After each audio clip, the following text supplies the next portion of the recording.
Anong ganap sa mundo ng showbiz? Inamin ni Pokwang na ilang buwan na siyang hiwalay sa kanyang partner na si Lee O'Brien. Sa eksklusibong panayam ng Push, ibinunyag ni Pokwang na naghiwalay sila ni Lee noon pang Nobyembre taong 2021. I'm okay, Mare. We're okay. No third party involved. And we're both co-parenting kay Malia. Maayos naming tinapos ang lahat. Hindi kami pait-paitan.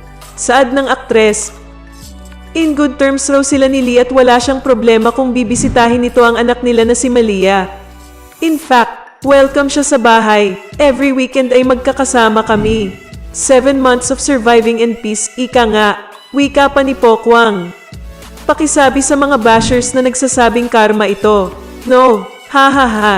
Do not wish anything bad sa kapwa. Yun ang karma. Babalik sa kanila yan. Nililinis lang ni God ang daraanan ko papunta sa tamang tao at sa mas maraming blessings na nakapila na.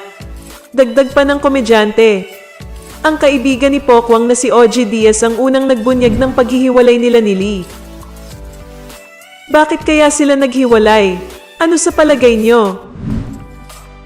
Anong masasabi mo sa balitang ito?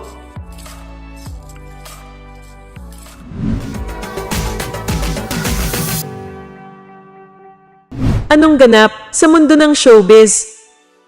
Nag-react na ang komedyanteng si Pokwang sa balitang kanyang napanood, na kung saan na-red tag ang initiator ng Maginhawa Community Pantry.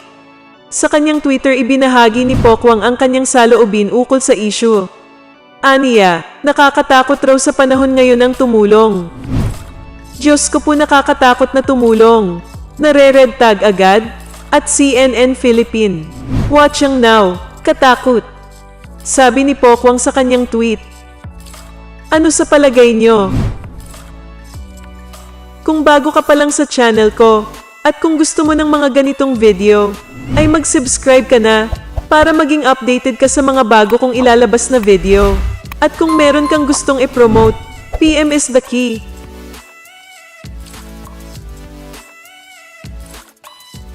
Anong ganap sa mundo ng showbiz? Bumida ang komedyanteng si Pokwang sa Grand Rally ng Tropang Angat sa Antipolo, Rizal nitong Martes. Sa kumakalat na video online, sinabi ni Pokwang na gusto niyang marinig ang hiyawan ng mga sibuyas sa kasagsagan ng programa. Alright, gusto kong marinig ang mga hiyawan ng mga sibuyas sa kanan, mga sibuyas sa gitna, sibuyas sa kaliwa. Ani Pokwang. Bakit sila matatakot sa sibuyas?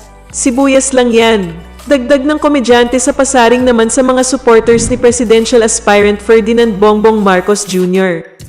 Sibuyas ang tawag ng mga BBM supporters sa mga inedit umanong tao sa photo sa campaign sorties ni Vice President Leni Robredo para magmukhang marami ang dumalo.